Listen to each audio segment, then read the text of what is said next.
Assalamualaikum warahmatullahi wabarakatuh. Apa kabar Covizen semuanya? Semoga kita selalu dalam lindungan Allah Subhanahu wa taala. Covizen semuanya, pernahkah Anda mendengar sebuah kisah di mana Nabi Sulaiman alaihissalam pernah dicuri cincinnya? Yaitu ketika Nabi Sulaiman alaihissalam hendak masuk ke kamar mandi, kemudian beliau menitipkan cincin yang beliau pakai kepada seorang pembantu. Karena di dalam cincin itu tertulis nama Sulaiman Nabiullah, yaitu Sulaiman adalah nabinya Allah Subhanahu wa taala. Maka ada Ismullah, ada Ismul Azim yang agung di situ yang tidak boleh dibawa ke kamar mandi. Maka beliau melepaskan cincinnya dan beliau menitipkan kepada seorang pembantu. Setelah Nabi Sulaiman alaihissalam masuk ke kamar mandi, tiba-tiba seorang jin, seorang apa seekor ya? Bingung ini. Seekor jin salah, seorang jin juga salah. Masa sejin ya sejin gitu aja lah. Dia tiba-tiba merubah dirinya, fisiknya menyerupai Nabi Sulaiman alaihissalam. Lalu dia meminta cincin yang dititipkan kepada pembantu tadi. Maka pembantu yang melihat yang memintanya adalah Nabi Sulaiman, maka diberikan kepada jin tadi itu. Kemudian jin itu duduk di atas singgasananya Nabi Sulaiman alaihissalam. Setelah Nabi Sulaiman yang asli itu keluar dari kamar mandi, maka beliau kemudian meminta lagi cincinnya kepada si pembantu. Pembantu bingung, lah kamu siapa? Kan tadi udah diambil sama Nabi Sulaiman sebelumnya, dan dia udah nongkrong di atas singgasana. Kemudian Nabi Sulaiman alaihissalam itu marah. Kemudian beliau pergi ke satu padang pasir, dan beliau kemudian menghabiskan beberapa waktu untuk menjadi seorang nelayan di sana. Dan beliau kenapa menjadi seorang nelayan? Ternyata jin itu tadi takut dengan Nabi Sulaiman alaihissalam, sehingga jin itu kabur ke daerah laut dan kemudian membuang cincinnya ke laut, dan cincin itu dimakan oleh seekor ikan salmon. Maka ikan itu disebut salmon. Kenapa salmon? Salmon dengan Sulaiman ada kaitannya. Maka ikan itu setelah ditangkap oleh Nabi Sulaiman alaihissalam, dibelah perutnya, diambil cincinnya. Nah, meskipun kisah ini adalah Israiliyat dan kita tidak bisa 100% untuk mempercayainya, tapi ada hal yang perlu kita garis bawahi di sini, bahwa memang jin itu dari dulu, dari zaman Nabi Sulaiman alaihissalam, memang sangat luar biasa dalam melakukan trik-triknya untuk menipu. Bahkan Nabi Sulaiman alaihissalam di dalam beberapa riwayat sempat ditipu oleh jin, padahal jin sendiri itu di bawah kekuasaan Nabi Sulaiman alaihissalam. Nah, Covizen semuanya, kalau kita melihat di dalam kitab Talmud, ingat Talmud ya, bukan Al-Quran, bukan hadis Nabi, tapi Talmud, rujukannya orang-orang Yahudi. Ada satu iblis, ada satu jin, rajanya jin, itu yang disebut sebagai Asmodus. Tulisannya Asmodeus, tapi kita baca Asmodus. Nah, dia adalah salah satu dari 7 deadly sins, salah satu dari pemegang kekuasaan dari 7 dosa besar. Nah, Asmodeus ini dia mempunyai kekuasaan terhadap hawa nafsu. Dialah yang mengatur manusia-manusia, yang membisikkan nafsu-nafsu kepada manusia, sehingga manusia yang terjebak dalam godaan-godaan Asmodus, dia akan melakukan perbuatan-perbuatan sesuai hawa nafsunya, mengikuti kesenangan-kesenangan sesuai dengan hawa nafsunya. Nah, Asmodus ini yang bertanggung jawab terhadap nafsu manusia. Ada dosa-dosa lain yang jumlahnya 7, itu dosa-dosa yang sangat besar. Dan Asmodus ini selain sebagai salah satu daripada 7 dosa besar, dia juga salah satu dari 9 penguasa neraka menurut keyakinannya orang-orang Yahudi. Nah, kita tidak akan membahas itu karena keyakinannya orang Yahudi, tetapi kita ambil sebuah pelajaran bahwa di dalam literasi Yahudi, jin-jin itu mempunyai kekuasaan-kekuasaan yang hebat. Kenapa jin mempunyai kekuasaan-kekuasaan yang hebat? Karena memang sejarah Yahudi tidak lepas daripada peran sihir itu sendiri. Kalau kita kembali lagi ke belakang, di zaman ketika Raja Nebukadnezar II itu berkuasa, terjadi satu kegaduhan besar disebabkan oleh sihir. Ingat, sihir. Ya, kita berbicara tentang sihir, bukan dukun abal-abal seperti yang ada di negeri kita, tapi sihir. Sihir itu mampu memanipulasi apa yang kita lihat, sehingga sangat kacau sekali keadaannya pada saat itu. Ketika Nebukadnezar II berkuasa, dia menangkap banyak sekali orang-orang Yahudi, kemudian ditaruh di dalam penjara yang sangat ketat. Nah, orang-orang Yahudi di dalam penjara itu, mereka bekerja sama dengan setan-setan. Salah satu yang diajak kerjasama dengan setan-setan itu adalah Asmodeus. dalam literasi Yahudi, Asmodus inilah yang kemudian menjadi pondasi bagi orang-orang Yahudi belajar tentang masalah sihir.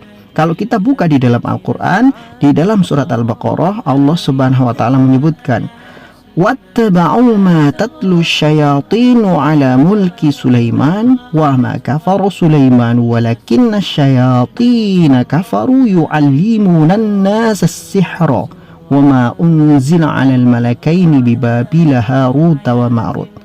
Allah Subhanahu wa Ta'ala menyampaikan, dan mereka orang-orang Yahudi itu mengikuti apa yang dibacakan oleh setan-setan terhadap kisah-kisah tentang Nabi Sulaiman. Jadi mereka mengatakan, orang-orang Yahudi mengatakan, mereka belajar sihir itu dari mana? Dari Sulaiman. Padahal Nabi Sulaiman nggak pernah ngajarin sihir. Padahal Nabi Sulaiman nggak pernah kafir. Nabi Sulaiman tidak pernah mengajarkan kekafiran dan sihir. Semua itu murni ajaran daripada setan. Tetapi orang-orang Yahudi menganggap apa yang mereka pelajari semuanya dari Nabi Sulaiman alaihissalam. Jadi mereka menjadikan Nabi Sulaiman sebagai kambing hitam atas ilmu-ilmu sihir yang mereka pelajari. Padahal ketika Nabi Sulaiman alaihissalam sudah wafat, maka jin-jin itu sudah semuanya terlepas dari tanggung jawab Nabi Sulaiman alaihissalam. Apapun yang mereka kerjakan itu semua adalah kehendak mereka masing-masing. Tidak ada satupun yang terikat dengan Nabi Sulaiman alaihissalam. Tapi orang-orang Yahudi, mereka menganggap bahwa ketika mereka belajar sihir, yaitu masih ajaran Nabi Sulaiman alaihissalam. Terutama ketika mereka belajar sihir dari Asmodus. Karena Asmodus dulu juga bagian daripada pasukan Nabi Sulaiman alaihissalam dari bangsa jin. Dan di dalam literasi Yahudi juga, di dalam kitab Talmud disebutkan, ketika Nabi Sulaiman alaihissalam membangun bait suci di Yerusalem, maka salah satu pengawas yang mengawasi pembangunan itu, yang mengawasi pekerja-pekerja dari bangsa jin adalah Asmodus. Karena dia adalah salah satu dari 7 king, dari 7 raja yang menguasai dosa-dosa besar. Itu yang harus kita pahami. Jadi orang-orang Yahudi menganggap bahwa yang mereka pelajari berasal dari Sulaiman. Tapi Allah bantah, wa ma kafara Sulaiman walakinna syayatina kafaru yu'allimuna an-nasa as-sihra. Nabi Sulaiman gak pernah mengajarkan kekafiran. Nabi Sulaiman gak pernah kafir. Tapi yang kafir adalah setan yang telah mengajarkan manusia sihir. Jadi bukan Nabi Sulaiman yang mengajarkan sihir. Nah, kawan semuanya, di dalam Al-Quran juga disebutkan bahwa salah satu sihir yang dulu dipelajari oleh orang-orang Yahudi itu adalah bagaimana caranya memisahkan antara suami dan istri. Makanya disebutkan di dalam Al-Quran, فَيَتَعَلَّمُونَ مِنْهُمَا مَا يُفَرِّقُونَ بِهِ بَيْنَ الْمَرْءِ وَزَوْجِهِ.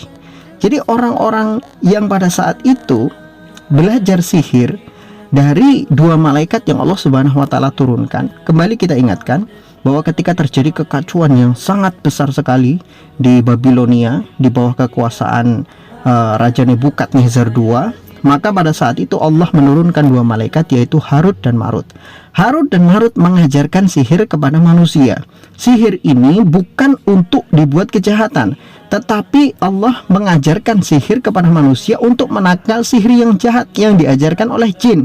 Jadi ada sihir yang diajarkan oleh malaikat, ada sihir yang diajarkan oleh jin. Jadi sihir dilawan dengan sihir. Sihir yang dilakukan oleh jin sifatnya adalah sihir hitam. Kemudian sihir yang diajarkan oleh para malaikat, maka malaikat itu menggunakan sihir itu untuk melawan apa yang dilakukan oleh bangsa jin. Maka disebutkan bahwa 2 malaikat itu sebelum mengajarkan sesuatu, mereka mengatakan, innama nahnu fitnatun fala takfur. Sesungguhnya kami ini hanya ujian, maka jangan sampai setelah kalian belajar dari kami, kalian menjadi kafir. Tapi pada akhirnya mereka nekat belajar dari 2 malaikat itu dan mempelajari segalanya. Salah satu yang dipelajari mereka adalah fayata'allamuna minhuma ma yufarriquna bihi bainal mar'i wa zawjih. Mereka orang-orang Yahudi tadi itu belajar dari 2 malaikat itu bagaimana caranya memisahkan antara seorang suami dengan istri. Kenapa mereka belajar itu? Untuk menangkal godaan-godaan Asmodus. Karena salah satu sihir yang dilakukan Asmodus adalah membuat hubungan suami istri retak. Di dalam kitab Talmud, kembali lagi dalam kitab Talmud, di dalam sejarah yang ditulis oleh mereka, oleh orang-orang Yahudi, ketika suatu hari Asmodus itu suka dengan seorang gadis bernama Sarah, maka Asmodus supaya bisa menguasai Sarah itu tadi. Sarah bukan Sarah Nabi, istrinya Nabi Ibrahim, tapi seorang wanita bernama Sarah. Membuat Sarah itu tidak bisa dinikmati oleh laki-laki lain, maka setiap si Sarah menikah dengan laki-laki, dibuat hubungannya itu hancur, dibuat asmaranya hancur, dan laki-lakinya, suaminya itu dibunuh sebanyak 7 kali oleh Asmodus. Tapi Asmodus kemudian dikalahkan oleh kesatria Tobias, kemudian Tobias yang menikahi Sarah.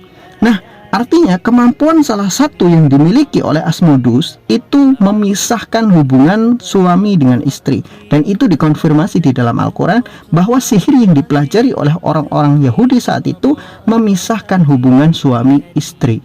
Maka Allah Subhanahu wa Ta'ala pada saat itu ajarkan dari 2 malaikat untuk diajarkan kepada manusia bagaimana supaya mereka itu mempelajari.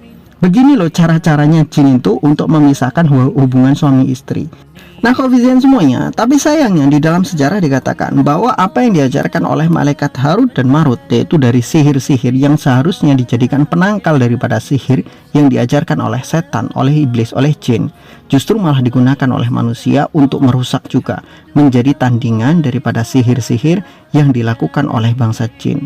Sehingganya ketika malaikat Harut dan Marut berlepas diri dari apa yang sudah diajarkan, 2 malaikat ini kembali oleh Allah Subhanahu wa Ta'ala, menghadap Allah Subhanahu wa Ta'ala, kembali dari tugasnya. Maka biarkan Allah membiarkan orang-orang Yahudi dan orang-orang yang mempelajari sihir itu saling berperang, saling menghancurkan sehancur-hancurnya sampai mereka hancur sendiri tanpa diberikan apapun, karena sudah Allah Subhanahu wa Ta'ala cegah supaya sihir itu tidak merajalela, tapi justru malah mereka digunakan untuk melanggar hal-hal yang seharusnya tidak dilanggar. Maka koefisien semuanya, pada dasarnya kita umat Islam tidak pernah diajari untuk beriman dengan kitab milik orang lain, tetapi ada beberapa hal-hal yang harus kita pelajari pula daripada sejarah-sejarah agama lalu. Apalagi ketika kita berbicara tentang Yahudi, kitab-kitab orang Yahudi di masa lalu, banyak sekali kisah-kisah yang menjadikan kita belajar. Ada persamaan-persamaan antara ajaran mereka dengan Islam. Hal-hal yang positif kita ambil, hal-hal yang negatif kita tinggalkan. Terutama untuk masalah sihir itu. Di zaman dahulu, yang perlu kita tanamkan di dalam hati kita, di zaman dahulu sihir itu memang ada. Dan sihir pernah eksis pada masanya, yaitu Nebukadnezar II. Dia berkuasa, maka sihir pada saat itu merajalela. Tapi ketika Nebukadnezar itu meninggal, kemudian orang-orang yang ahli sihir itu juga banyak yang meninggal, banyak yang mati karena sihir mereka sendiri. Dan pada akhirnya setelah banyak sekali kerusakan-kerusakan yang dilakukan oleh sihir itu perlahan-lahan menghilang sendiri dengan berjalannya waktu. Tapi ada juga orang-orang Yahudi yang sampai saat ini juga mungkin masih ada orang-orang Yahudi menyimpan ilmu-ilmu sihir yang sudah diwariskan dari zamannya Nebukadnezar II. Bahkan Nabi Muhammad SAW, Rasulullah SAW juga pernah dicoba untuk disihir oleh seorang Yahudi bernama Labid bin Mu'som dengan sebuah boneka, yang boneka itu terbuat dari putik kembang kurma, kemudian ditali dengan rambutnya Rasulullah SAW, lalu diberikan mantra-mantra, kemudian boneka itu dibuang ke dalam sebuah sumur. Rasulullah SAW kemudian didatangi oleh malaikat Jibril, dan malaikat Jibril menyampaikan kepada Rasulullah tentang boneka sihir itu. Rasulullah perintahkan kepada seorang sahabat untuk mengambil boneka itu, bonekanya dibakar, kemudian sumurnya ditutup supaya tidak menimbulkan gangguan sihir. Dan Rasulullah SAW dibekali dengan 2 surat yang disebut muawwidzatain, yaitu 2 surat perlindungan, yaitu Qul a'udzu birabbil falaq dan Qul a'udzu birabbin nas. Nah, koefisien semuanya, jadi sebetulnya kesimpulannya adalah sehebat apapun kemampuan bangsa jin menggoda manusia, sehebat apapun bangsa jin mengajarkan sihir kepada manusia, sebetulnya Al-Quran sudah memberikan penangkal-penangkalnya kepada manusia. Jadi kalau kita bisa menggunakan penangkal-penangkal itu untuk berlindung daripada godaan-godaan setan, godaan sihir dan lain sebagainya, maka kita mampu untuk menangkal itu semua. Kebanyakan orang-orang sekarang percaya dengan hal-hal gaib, tapi mereka tidak mau berlindung kepada Allah Subhanahu wa Ta'ala dengan apa yang sudah Allah turunkan di dalam Al-Quran, yaitu surat Muawwidzatain, ayat kursi dan lain sebagainya. Banyak orang-orang percaya dengan sihir-sihir, banyak orang percaya dengan masalah santet, perdukunan dan sebagainya. Padahal ilmu-ilmu itu banyak juga bohongnya. Dan yang lebih mirisnya lagi begini, di dalam Quran, di dalam hadis sudah dibekali berbagai macam cara oleh Rasulullah, oleh Allah Subhanahu wa taala untuk perlindungan pada manusia terhadap sihir-sihir itu, terhadap godaan-godaan setan itu. Mereka tahu ayat-ayatnya, mereka tahu kunci-kuncinya, mereka tahu hadis-hadisnya, tapi malah mereka datangnya kepada dukun, kepada dukun-dukun palsu apalagi gitu kan. Kemudian mereka dijampi-jampi dengan jampi-jampi yang nggak jelas, diobati dengan pengobatan-pengobatan nggak jelas, dengan keris petir lah, dengan batu akik yang katanya hebat lah, dengan ini, dengan itulah, padahal itu semuanya adalah trik-trik dukun untuk merampok uang Anda gitu kan.